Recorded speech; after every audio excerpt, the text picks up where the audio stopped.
following program is designed for casual wrestling fans and is meant purely for entertainment. If you're SAWFT, proceed at your own risk.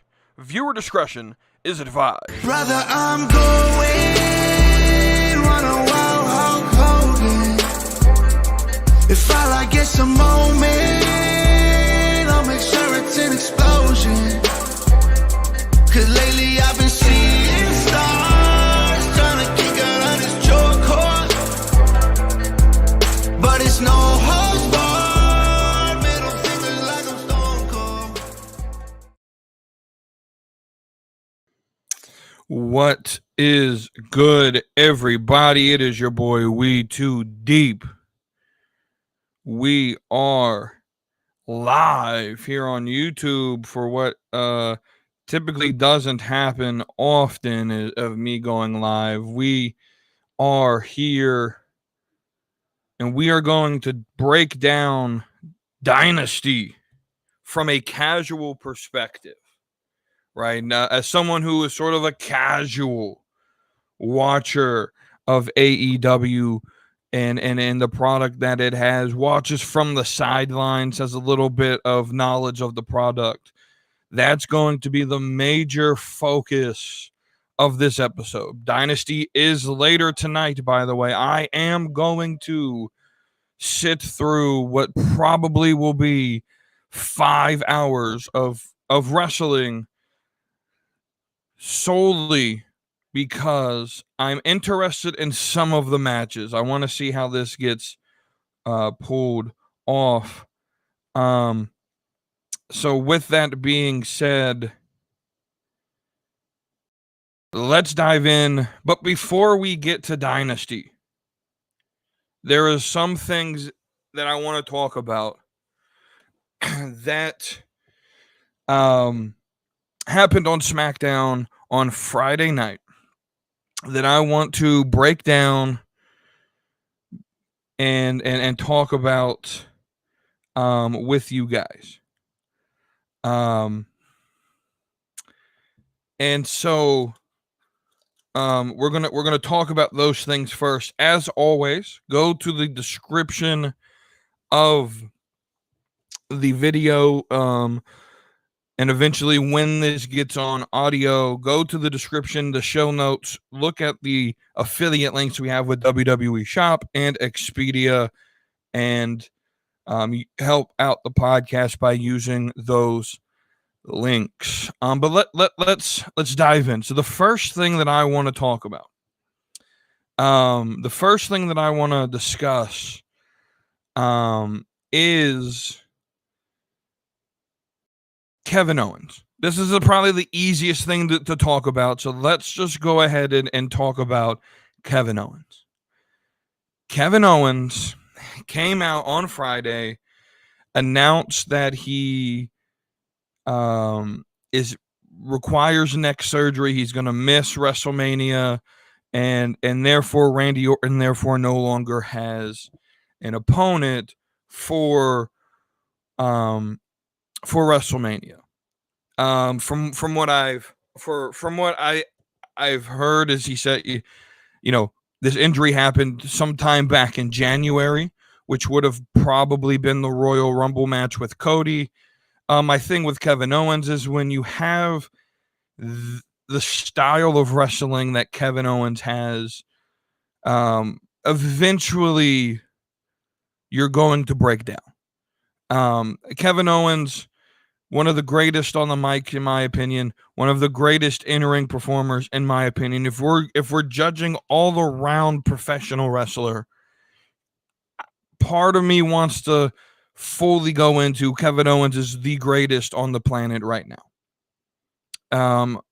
I know some will find that to be absolutely absurd, but I do think at the very least, Kevin Owens is top 3 active pro wrestler from an overall, from a on the mic, in the ring, character work. He could be funny, he could be serious, he could be a baby face, he could be a heel. I think Kevin Owens, right? So this neck injury sucks, but it's not surprising given the type of style that Kevin Owens runs with, right?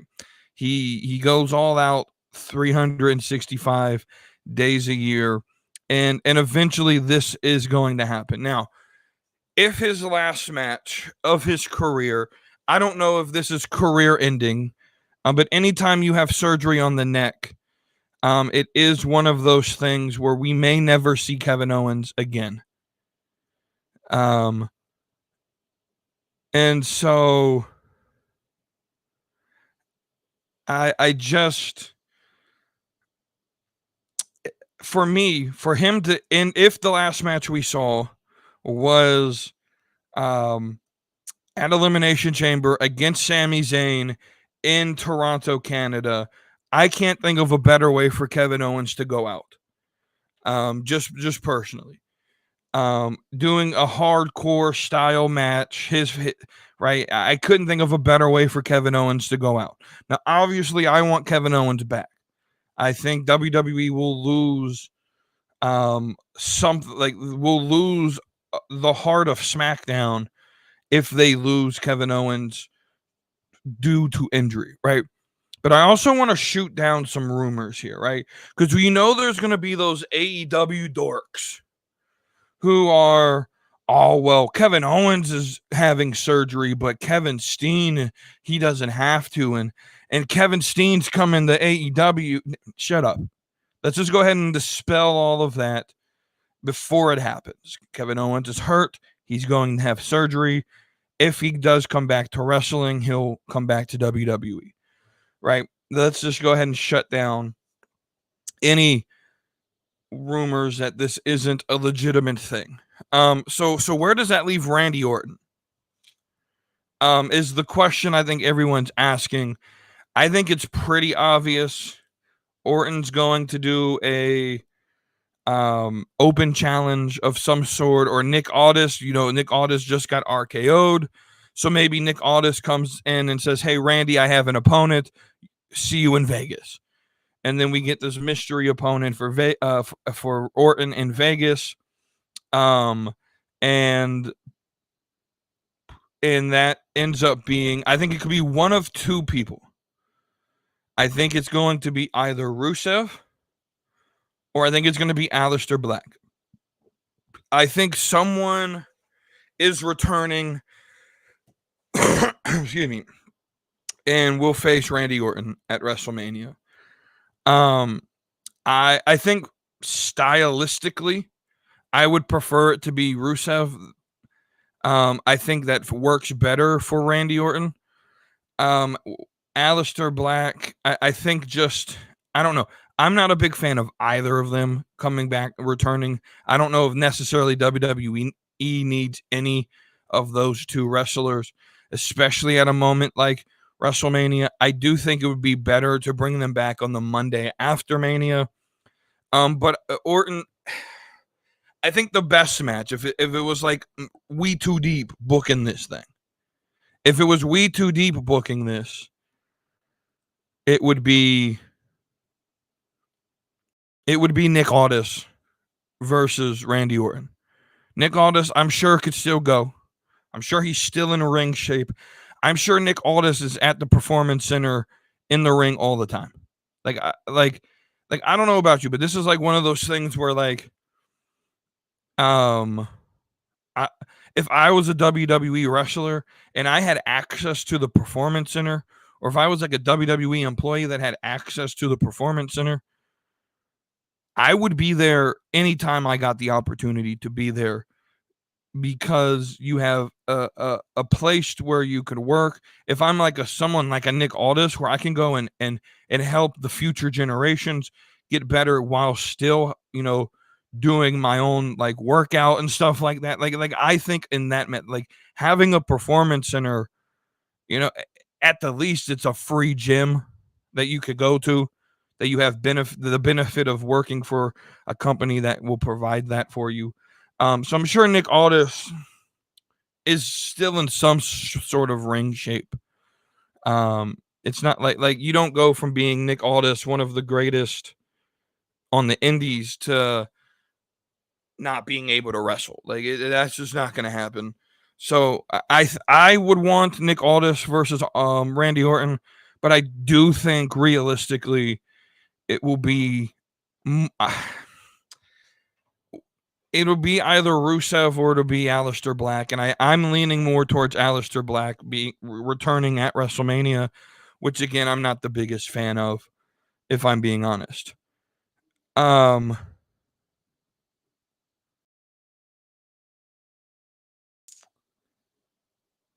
so we move on. We move on to the next big topic here, and I want to spend a little bit of time here before we go into Dynasty discussing this issue. Did Tiffany Stratton and Charlotte Flair cross the line on Friday? For those who don't know, or maybe don't, let's just sort of recap it. A few weeks ago, there was a sit-down interview, Charlotte and Tiffany, where Charlotte sort of just goes off script, starts, going into business for herself, and really just buried Tiffany Stratton, made her look awful, right? Just, and Tiffany not really able to handle that situation, sticks to the script, so now it makes her look a little bit crazy, right? So this past Friday, we have another promo. They're in the ring. They're hyping this thing up. Now I'm going to be honest. I was not watching this live. I haven't watched SmackDown live in probably a month. I'm just going to be honest.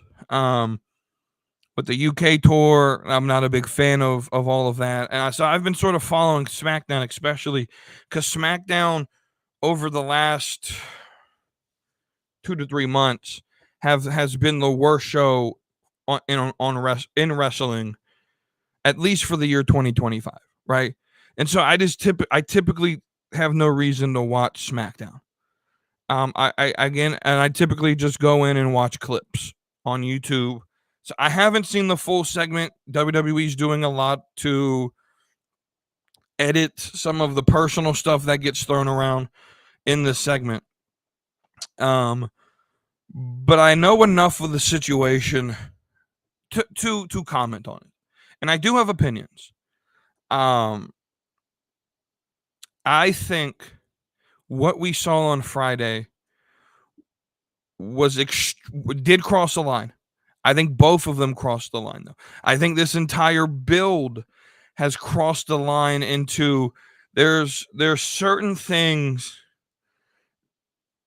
that are just like no-nos in being a professional, right?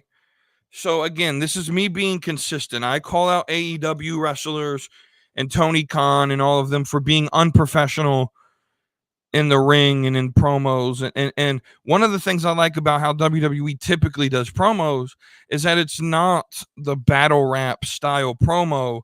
It is, we're going to promote the story we want to tell. And a promo is supposed to actually have a purpose.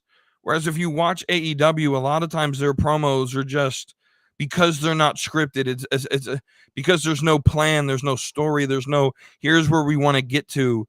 It tends to feel like a rap battle where the first person starts talking, the next person responds, then there's a response to that. And it's who can have the best, who can burn, who can own the other the best, right? And that's what this promo reminded me of. This reminded me of an AEW style, like rap battle-esque type promo. Every now and then those promos work. This did not work. Now, I believe that this ultimately comes down to poor booking from WWE's perspective and how they originally cast the characters for this storyline. I've said this before. Charlotte should have come back as the old-time veteran who's being put to the shelf, who's been gone for almost 2 years, who's trying to get her way back up the mountain, but she looks at the mountain and she sees all this younger talent in front of her. She sees Tiffany Stratton with the ultimate prize. And so she comes in, and what I would have done is have her come into the Rumble. She would have won the Rumble, absolutely. Right? Have her win the Rumble, have her come in to do some SmackDowns. You have this situation where like Roxanne Perez, which I mentioned on Friday night. They haven't really built anything with Roxanne, right? You give her this record for longest run in the women's Royal Rumble, but then do absolutely nothing to follow up with that with Roxanne Perez, right? Imagine like having some sort of story, even if it was just like a month long little feud where Charlotte comes in and Roxanne comes in and says, Charlotte, I could have beaten you. Look at me, right? Look, Charlotte, you don't belong here no more. Have like matches on the way up to Mania where it's like Charlotte has to beat Roxanne.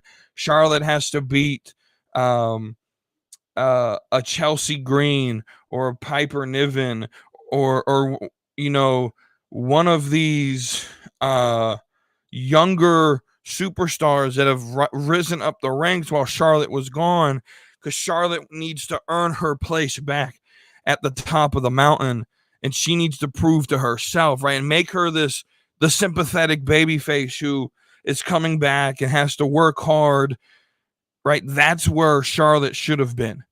But instead, she immediately comes in as this arrogant, cocky heel that no one in the fan base, no one in the stadium, no one watching the show on TV, no one relates to that. So it immediately gets booed, right? But Charlotte's already at a disadvantage. So this is where I want to set the scene before I talk about what actually happened on Friday, right?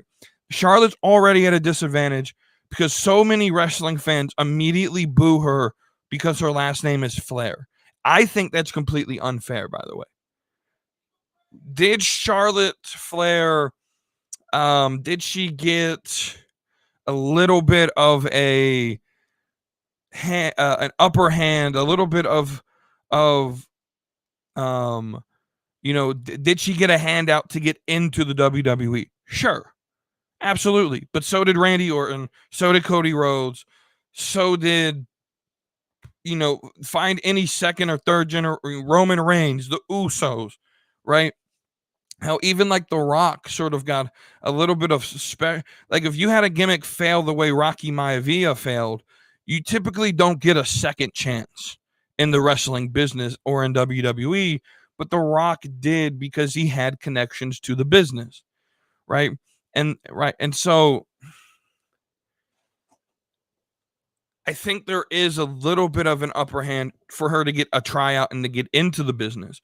But once she gets to NXT, it stops becoming, well, she's here because of Ric Flair. Once she starts to prove to everyone that she has the athletic ability and the ability to be in the ring, she's earned everything that's been given to her. Now, did she get an upper hand over some of these women wrestlers who've been putting in time on the indies, and did Charlotte not have to do that? Sure. I understand that argument. But to immediately say that everything has been given to Charlotte Flair because she's Charlotte Flair and her dad's Ric Flair, I'm going to have to disagree with that. Is there a little bit of protection? I think within Vince McMahon ran WWE, I think she was a little bit protected. I think Charlotte Flair knew she could go around and because Ric Flair was a friend with Vince, then I think she understood she could bend the rules in certain ways. But she still had to work her ass off. Like, this is a woman who didn't want to be in wrestling. She solely did it because her brother Reed died. She got into the business as a memorial to her brother Reed, and she didn't want to be here, right? But then she did it, and she became good at it. Now, I'm questioning whether or not she's the best in the Four Horsewomen. That question is, I've talked about that a few times over the last year or so. I do think Bayley, in my opinion, has surpassed her as the best of the Four Horsewomen. I would even venture to put Charlotte in third place with Bayley, Becky, then Charlotte. I can't put Sasha Banks because Sasha Banks is no different than Charlotte, right? So many of the, especially these AEW dorks, these IWC dorks, they want to put Charlotte Flair last place and put Sasha in first, as if Sasha isn't the same way. She thinks she's better than she is, right? She throws temper tantrums. She goes off script. She doesn't perform. She no shows events in WWE. Doesn't show up. Or when she does show up, she throws the belt off and then runs off. She threw a temper tantrum, right? And so Mercedes Moné, Sasha Banks, whatever you want to name her, she's nowhere near as successful as the other three, and she's nowhere near as influential in the business as the other three. So if I had to do a ranking today, it would be Bayley, Becky, Charlotte, Sasha, right? As far as the original 4 horsewomen. And that's off of, again, that's always prone to change with more information, right? I don't think it's fair for Charlotte to immediately get booed because of her last name. I don't think that's fair. I don't, right? She still had to earn her place on the roster, right? Like, a lot of people are going to say the same thing in a few weeks at the NFL draft when Shedeur Sanders gets drafted probably first overall, if we're going to be honest, right? Or second, or somewhere within the top probably 20 picks, Shedeur Sanders will be drafted, right? And a lot of hater fans will say, well, he only got that type of ranking because Dion is his dad. Well, no, Shedeur Sanders still had to put in work to get to where he is. Did he get a little bit of an upper hand having his dad as his coach? Sure. Did he get an upper hand getting into a Division I FBS program like Colorado? Even though it's a lower tier team, there's a lot of people in the country who have to work a little bit harder than Shedeur did to get to a Division I program. Sure, understand that. He was blessed with Deion Sanders as a dad. But that doesn't necessarily, that being Deion Sanders' son doesn't mean you're going to be a good athlete. He still had to work. He still had to grind. He still had to go to practice, right? Same thing with Charlotte Flair, right? Same thing with Roman Reigns. Same thing with the Usos, right?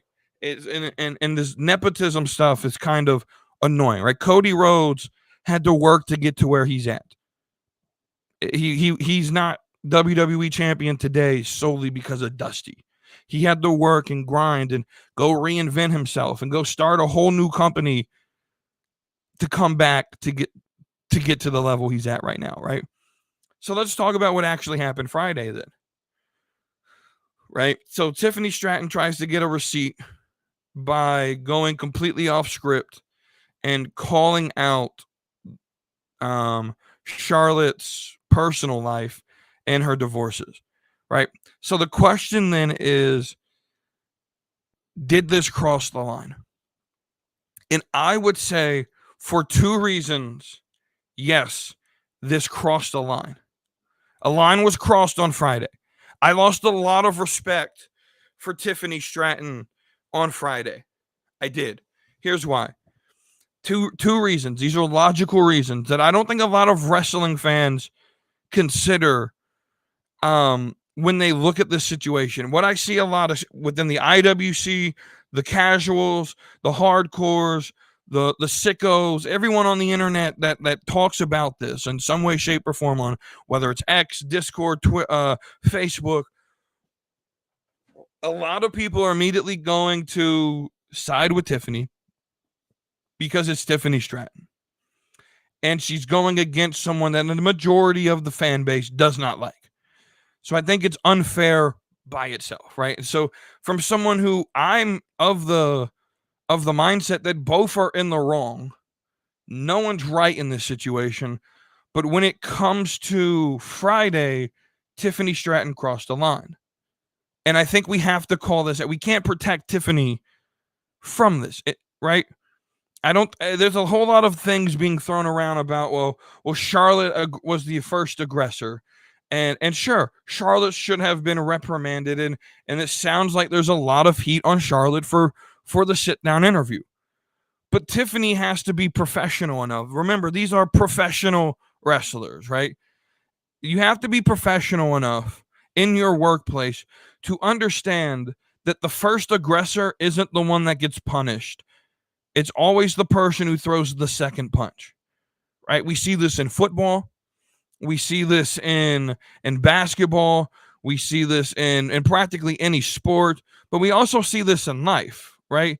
But like in football, right? If I'm a wide receiver and I'm hand fighting with the cornerback going down the field, right? And I don't like the way he's holding on to me, right? And so I throw a little jab into his face mask, right? And he responds and he throws a jab back, right? He's the one that's going to get penalized because that's the one that got right. It's the retaliation that gets penalized.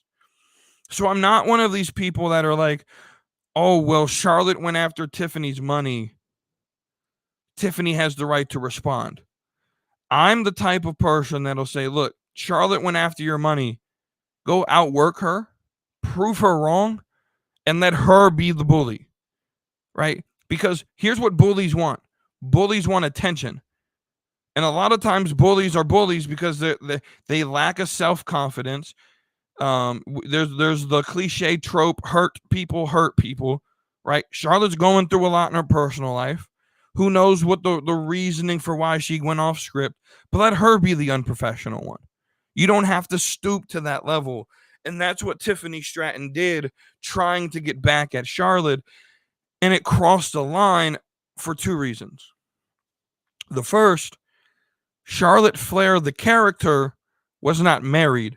So from a storyline perspective, the line makes absolutely no sense. Now, obviously, we know as fans that Charlotte Flair has been married and divorced 3 times. Right? But in the WWE universe, in the world known as WWE, where there's characters being played by actors, the characters are supposed to progress a story, right? Tiffany Stratton and Charlotte Flair's job should have been to go out there in the ring, work together to build a story to promote their match in 2 weeks, 2.5 weeks. That should have been the goal. Instead, what we got, though, were 2 people who went into business for themselves and have been this entire feud. And you see what the result of that is, that now it's getting personal and it's not benefiting the story. It would be one thing if the character Charlotte Flair was married and divorced on screen in the storyline, but it hasn't happened. Now what you're doing is you're breaking the fourth wall. You're bringing real life into entertainment, and sure, a lot of the fan base knows about it, but I don't think these lines are blurred, and if they are, they shouldn't be. I've said this with Hulk Hogan. I've said this with Tessa Blanchard. I've said this with a lot of other controversial characters, right? Whatever their personal beliefs, whatever happens in their personal life, all of these things, right? Let's use AJ Styles as a example. AJ Styles a few years ago, may have been even before his WWE tenure, I don't exactly know when the comments were said, came out against the LGBT community and some sort of statement, right? That should not be brought up in a storyline, though, because that was Alan Jones, not AJ Styles. Right? You see what I'm saying? What Hulk Hogan says off TV, what Terry Bollea says off TV in his personal life, it may be shitty, and you can call Terry Bollea a shitty person, but Hulk Hogan, the character, is not the same as Terry Bollea, the actor playing the character, right?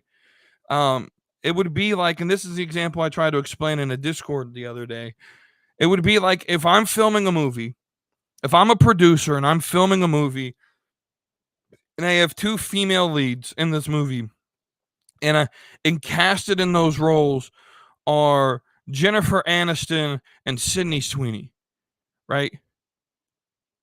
and I cast both of those to play these roles, and something happened off camera where there's beef between the two actors. If Jennifer Aniston came on set, I said action, we're filming the movie, and she ad-libbed a line that doesn't add to the story. Ad-libs are fine if they add to and make sense within the narrative being told. But if Jennifer Aniston came on screen and ad-libbed against Sydney Sweeney something personal that brings up their beef, that's off camera, that no one knows about, and doesn't affect the characters on screen, you would call them unprofessional. You would probably not hire them again. You would tell the rest of the industry probably to blacklist because of inappropriate practices, right? Well, why is it no different here? Right? Yes, Charlotte Flair is to blame for this. But Tiffany Stratton comes in and she talks about someone's personal life when, let's just be honest, Charlotte Flair has never been divorced. Ashley Fleur, the woman playing Charlotte Flair, has been. And we have to be able to separate the actor or actress from the character. You have to separate the two. The lines aren't blurred, and if they are, they shouldn't be. Right? Now, you could have personal beef and be professional and tell a story like Punk and Rollins and Punk and Drew. That's fine. Right? And make money for it. But this crosses a line where it's a little bit different. Here's the second reason. So the first reason that it crossed the line is that it doesn't add to the story. Now, if it added to the story, maybe we could have a different conversation. But nothing that was said on Friday added any intrigue to the story. We're not talking about the story. We're not talking about the Mania match. We're talking about 2 or 3 lines that get said that have nothing to do with the story. And we're talking about unprofessional performers. Like, guys, I love Tiffany Stratton. I think she's the future of the business. But part of me, if I'm Triple H, I'm teaching a lesson to everyone that's underneath me. You can't go off script. I'm having Tiffany Stratton lose the belt at WrestleMania. I am. I'm having Tiffany Stratton lose the belt at WrestleMania. Not because we're trying to gain sympathy for Tiffany Stratton. No, not because of that. In fact, I have Tiffany lose the belt, and I keep her off TV for several weeks. And I have her lose a few more matches, right? In a similar way that Triple H or Hunter Hearst Helmsley was jobbed out because of the curtain call. I'm jobbing out Tiffany Stratton for this instance right here. You have to teach people and hold people accountable. You can't be unprofessional during an event. Your job is to tell a story. Tiffany Stratton didn't tell a story. She went to business for herself. That's AEW's job. That's what AEW's known for, not what WWE should do. Right? And so, yes, Tiffany Stratton crossed the line. Reason number 1, she didn't tell a story. None of what she said on Friday told a story. So it was just her getting a receipt for what was said against her. Now, the second reason Tiffany Stratton crossed the line is because talking about someone's divorce, especially when we know some of the details of these divorces, is completely a low blow that doesn't need to happen. It's completely unprofessional. I don't know anything about Charlotte's first marriage or how she was treated in that, but it's been speculated. Some of the research that I've seen on it says that her first marriage, I don't even know the dude, is Ricky something, right? That he wasn't the best, right? And mistreated her in some way, right? We do know Bram, her second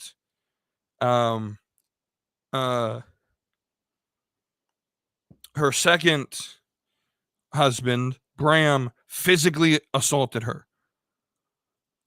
in some way, shape, or form, right? And we do know that Andrade allegedly was cheating on her. So I don't necessarily think like so many people are like, well, Charlotte's 39 and has been divorced 3 times. She must be the common denominator. Well, that's not always true. That's not always true.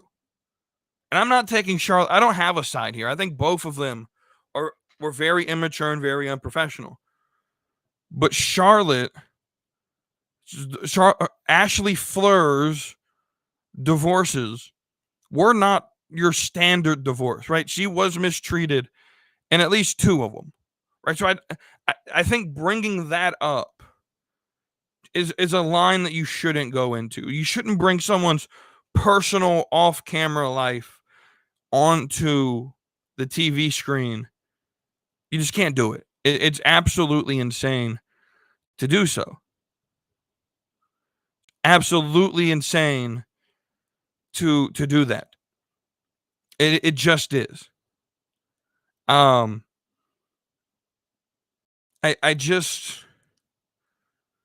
don't understand how anyone could find that acceptable to bring up that level of trauma and use it on screen, right? It's sort of the same way I felt like as much as I didn't like Jeff Hardy, right? Doing the Jeff Hardy when he was in WWE last, and they did that program with him and Sheamus where they made fun of his alcoholism.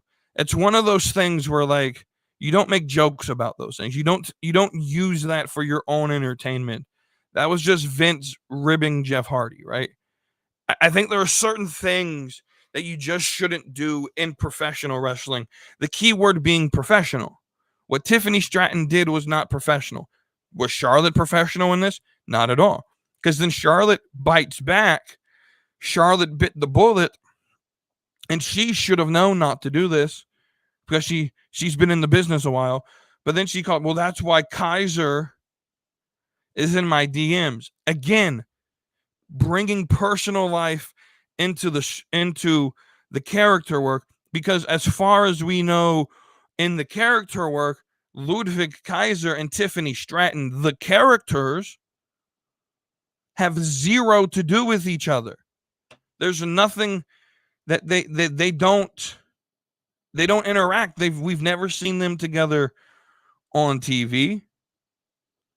And so right now, Jessica Woynilko and Marcel Bartel, they're dating, but those are the actors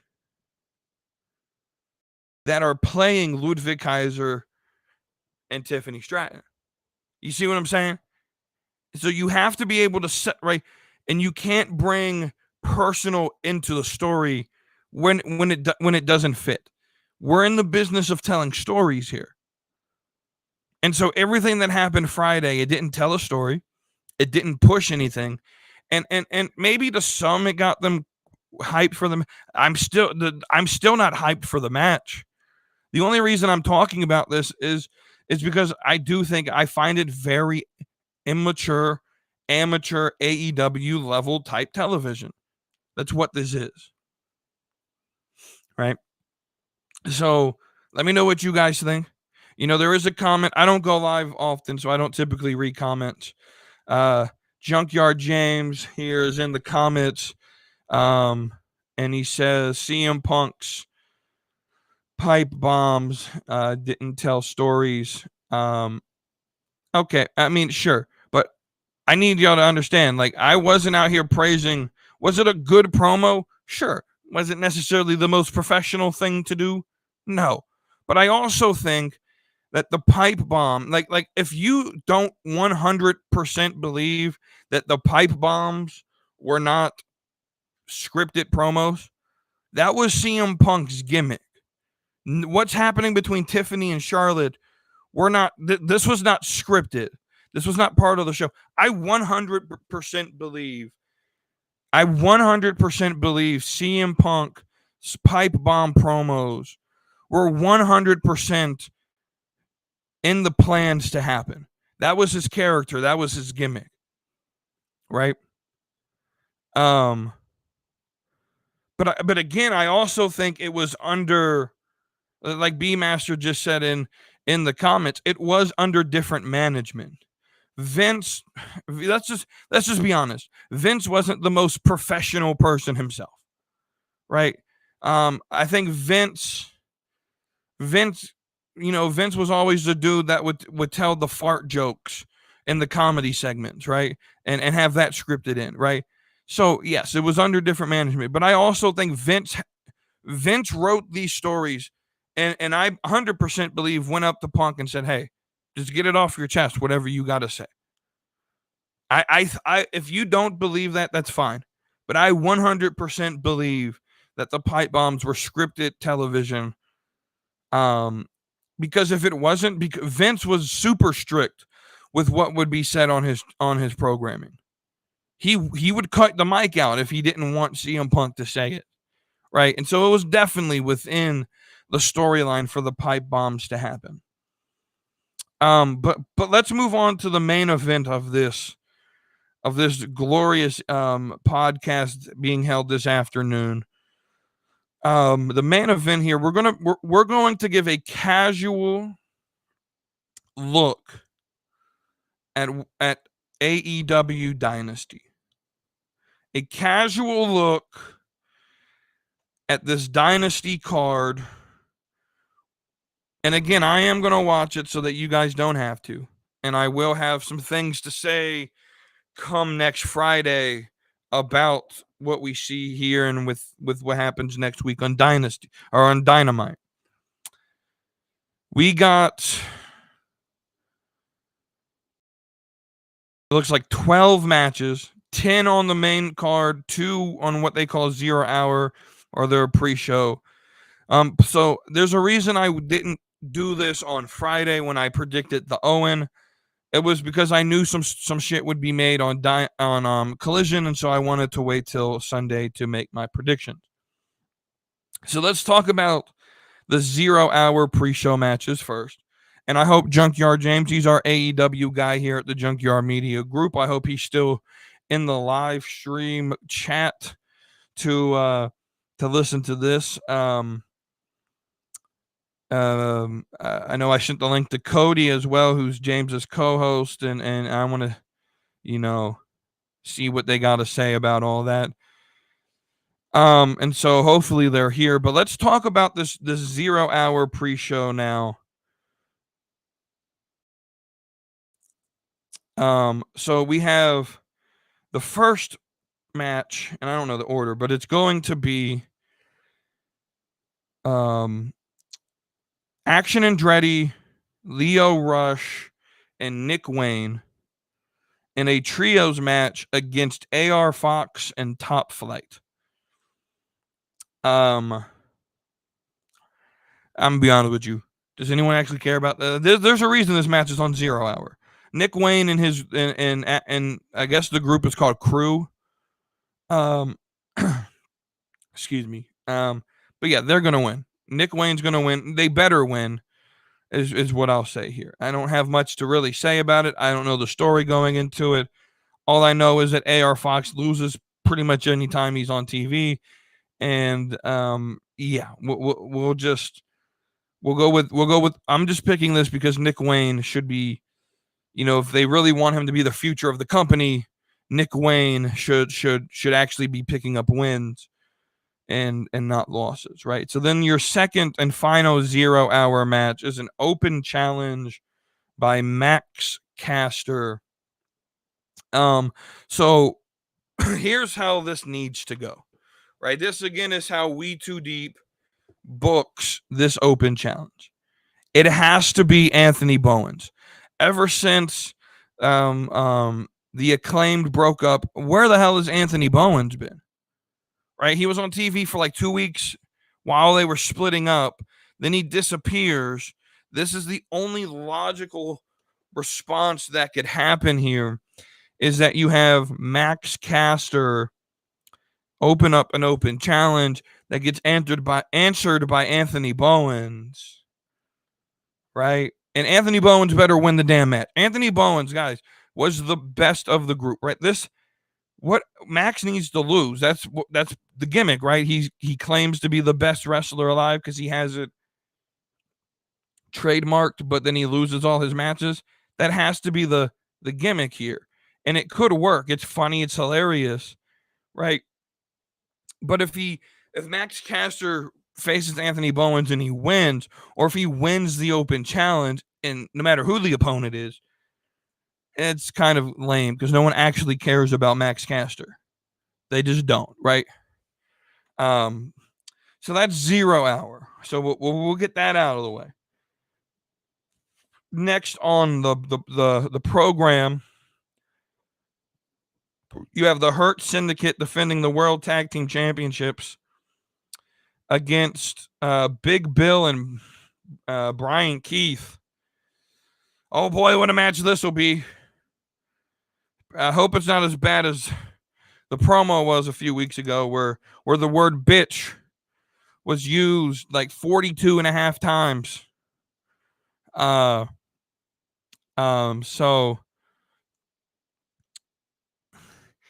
we it's obvious where this is going, right? It's going to be the Hurt Syndicate winning this match, retaining the championships. Talking about the learning tree and his disciples, excuse me, Chris Jericho is defending the ROH World Championship in a title versus mask match against Bandito. Well, this is obvious where this is going to go then. Bandito will become your ROH World Champion again, and Chris Jericho will find himself wishing he was back in the WWE. Like he apparently said on his podcast he's willing to do again.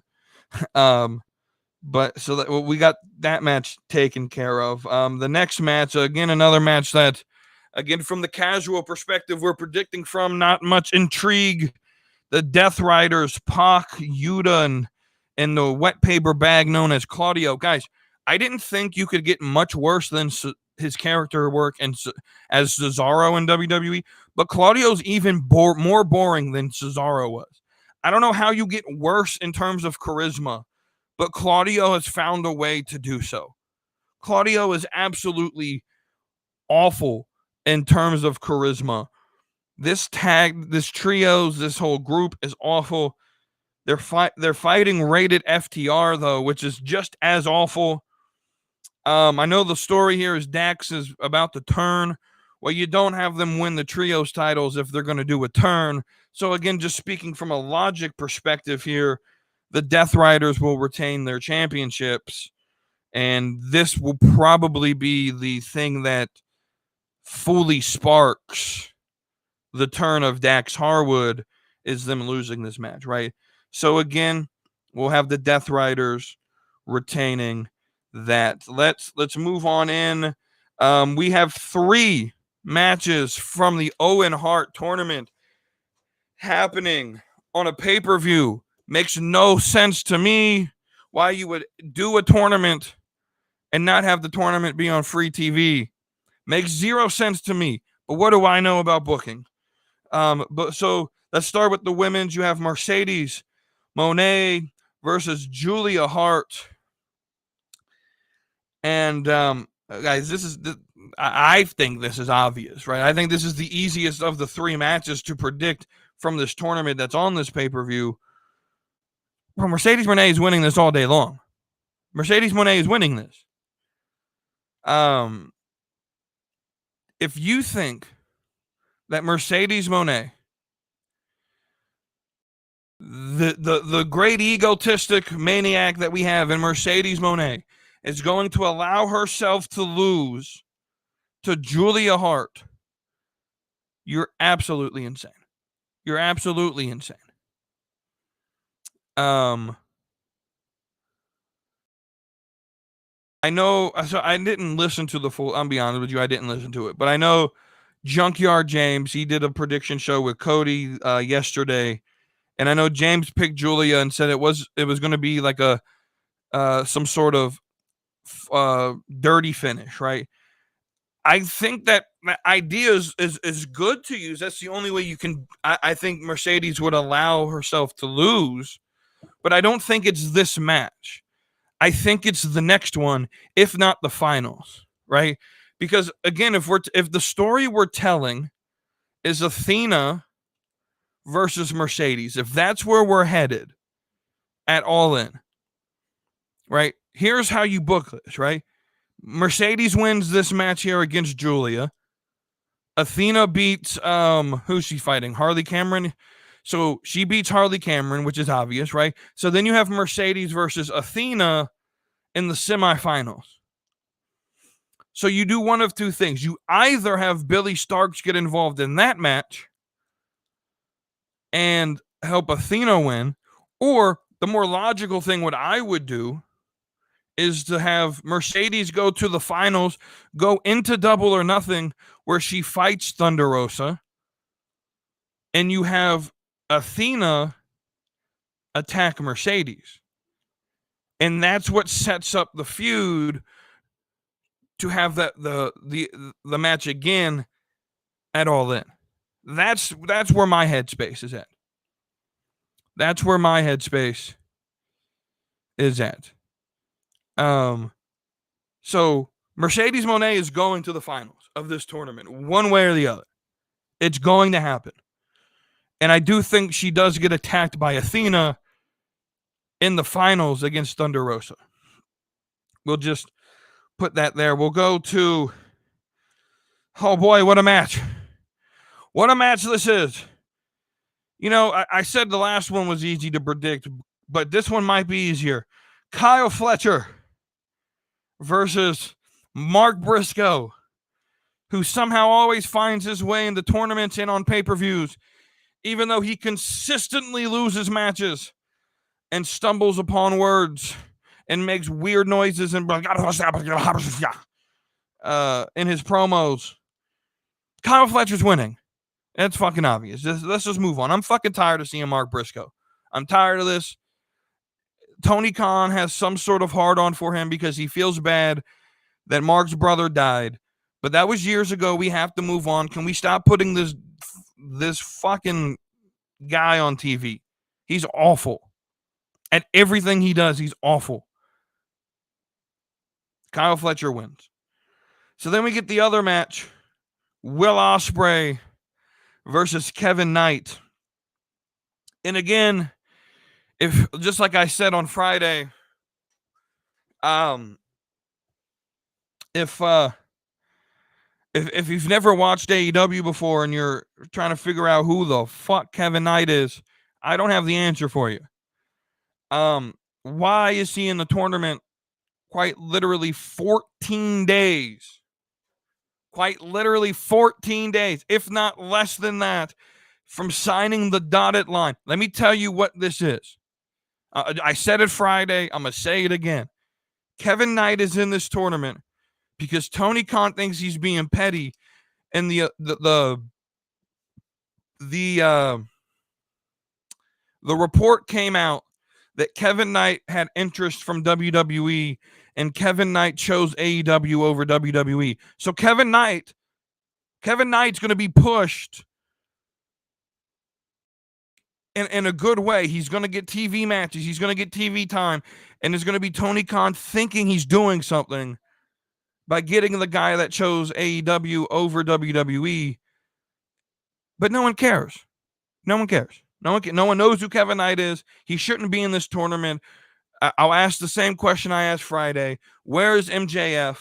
Where is Bobby Lashley? Why is Christian Cage not in this match? Bro has another opportunity to get the title, and he's just not gonna be in the tournament. I get Jay White is hurt, so I understand why he's not in it. Where's Powerhouse Hobbs? Where's Brian Cage? Where's Lance Archer? You couldn't find anyone other than the new guy to put in this tournament, especially someone like MJF, who said he wants the title again, but he wants Triple B around his waist again, but he's not going to go in the tournament to where he can get that up. See, it makes zero fucking sense. Makes zero sense. It makes zero sense. It makes zero logical sense. Will Ospreay's winning this match. However, if Tony Khan is petty, if Tony Khan had some big balls and he wants to go through and do an upset here, because Will Ospreay's not going to the finals anyway, have Kevin Knight win this match. Go ahead and do it. I bet you won't. I bet you won't. So now we go to the final 4 matches on the card, all of which are title matches. We start with the TNT Championship between Daniel Garcia and Adam Cole. Now, I don't know necessarily why these two are fighting. I know they had a promo on Collision, or right? They've been interacting. I don't really care jack shit about the TNT Championship. I'm just gonna make a prediction and say that Adam Cole does indeed finally get a title again in AEW. If I'm reading the graphic correct, there is no time limit and no outside interference. Well, that's just fucking wonderful. I'm going to have to watch an hour-long match between these two, aren't I? Oh, fucking it. Lordy day. Adam Cole's winning. All right, let's move on. AEW International Championship 3-way. Speedball Mike Bailey. Kenny Omega. Pretty Ricky. Kenny Omega's winning. Kenny Omega's winning. I think that's obvious because you told us a long time ago that the end goal was Omega versus Okada at All In Texas. So rather than building that story, rather than building Omega versus Okada and building a story that lasts 3 to 4 months, that can get me personally involved and interested in a feud to watch All In, you're going to just give me this dream match with Pretty Ricky, who's going to be the one to take the pin, and Kenny Omega, who's going to be the one doing the pinning, and Speedball Bailey, who's in a no-win situation here in his 3rd match in the company because no one really knows who you are. You already proved you suck on the mic, and now you're in a match where if you take the fall, it's your 3rd match in the company. How do you recover from losing in your 3rd match in the company? And so Ricochet has to be the one to take the pin here because Omega's not walking out without the championship. And instead of just doing what was logical and giving Kenny Omega a storyline with Okada that led to All In, you just do matches for the sake of matches. And sure, it's going to blow the house down. I'm sure people will jizz their pants. Dave Meltzer's already getting the lotion ready for this match. He's already written 7-star down next to the match rating. I'm sure everyone will be happy with this match. But in the end, it doesn't tell a story. AEW Women's World Championship, Toni Storm versus why the hell are you even in this company because you haven't given me any information about who you are, why you're with Penelope Ford or anything. Megan Bayne. So if you don't know who Megan Bayne is, don't worry. Nobody does because she hasn't told us what her purpose is, why she has a partnership with Penelope Ford, and why the fuck she's in a title match against your greatest ever women's world champion. So here's that. Part of me wants Megan Bayne to win because I'm fucking tired of Toni Storm. I know there's a lot of AEW fans who think Toni Storm's the greatest thing since sliced bread, but her gimmick is cringy. She's cringy. The promos are cringy. Tony Khan must write everything horny when he writes Toni Storm shit because everything is over-sexualized.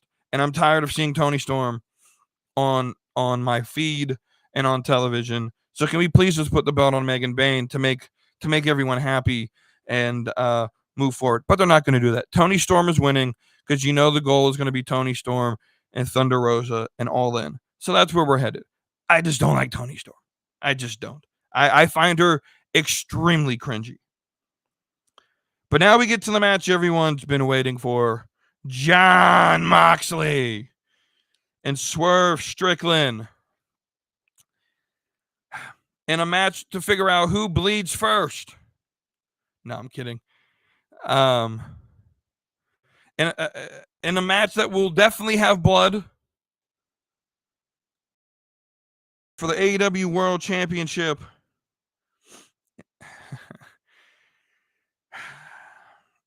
Here's all I got to say. Swerve better win. You can't walk out of Dynasty.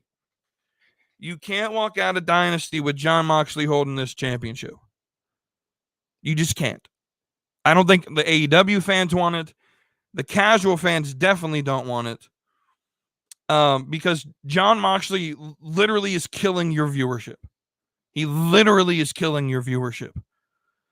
People don't like Jon Moxley. I don't even think it's the gimmick that they hate. I think it's just they don't like Jon Moxley. Send Moxley to do some hardcore shit somewhere else. I know I'm tired of seeing Jon Moxley.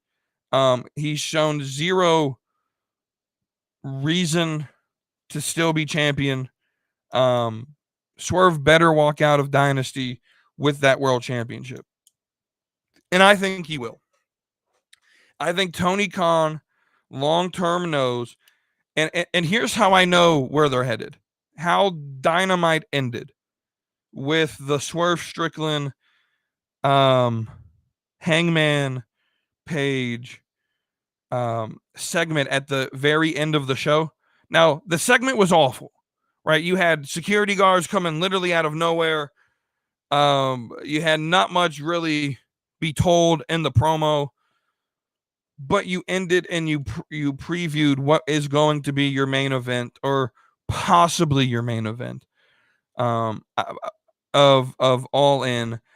My problem with saying it's going to be the main event is that I think Tony Khan is scared to not make the women's matches the main event anymore, because the last pay-per-view Revolution he didn't, and he got shit on. And whether or not you believe Tony Khan reads Twitter or not, he does, and he overreacts. Like I think Megan Bayne and Toni Storm are main eventing tonight, when that shouldn't be the case. This is the pay-per-view where Swerve and Moxley should main event.